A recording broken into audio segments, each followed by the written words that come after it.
So my name is Lachlan and I'm a crew member on Our Isles and Oceans. My name is Max Rivers and I'm the skipper of Our Isles and Oceans. So far it's been brilliant. I've been hanging out with my family. I've done the Oban distillery tour.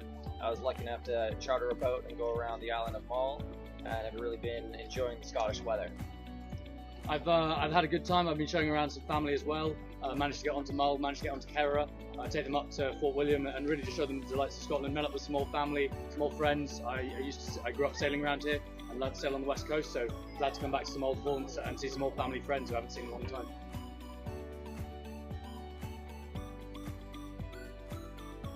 The reception was very special for myself. I got my father to fly out my kilt for me, and I picked that up on the other side of the Atlantic. So we both came in our kilts, and then my dad plays the bagpipe, so he was on basically right where we are now and piped us in, which was a very special occasion. Barely kept it together.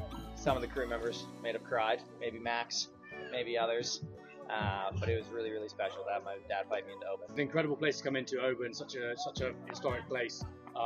Yeah, such great links with the sea, and just a beautiful arrival with the sound of the bagpipes floating over the ocean.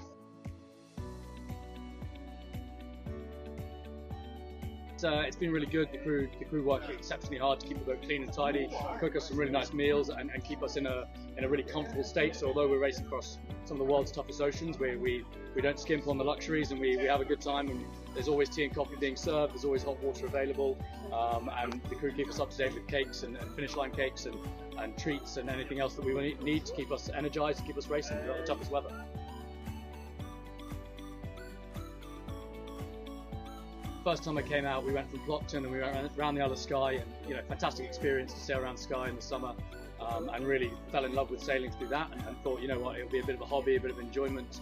And all these years later, about probably 15-20 years later, here we are now having circumnavigated the globe, back in Oban, back where it all began, sailing the west coast. So I'm super excited. The routes that the RYA gave me, and through learning to sail up on the west coast, and with school and with other opportunities that I was provided with, to then get to here, somewhere where I can teach and pass on that knowledge to the next generation of sailors, which he's going to be eventually. Yeah, pass on the knowledge to anybody else who wants to come out and sail, get on a boat and discover the delights of the west coast of Scotland and the rest of the world through sailing.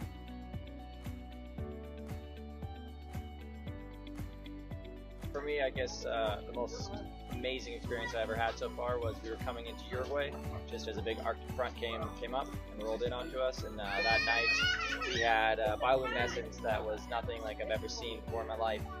As far as you could see, there was bioluminescents rolling over the waves, there was bioluminescents coming down the deck. Our jackets were lit up with bioluminescents, the sails were, it almost looked like the stars itself were on the sails. It was one of the most crazy and emotional experiences I've had on board that night. You can't steal that one. I can't steal that one. The one I had was just crossing the Atlantic just now. We spotted a little shape off in the distance and sailed over to it as best we could. We were under spinnaker, couldn't do much. Ended up being a sperm whale that reared its head within sort of 5 meters of the boat and gave us a little. I think it winked at me. I'm pretty convinced it winked at me as we sailed past. Just managing to sail the boat and also see wildlife like that, just spectacular, really incredible moment. Go try sailing. Yeah, try sailing.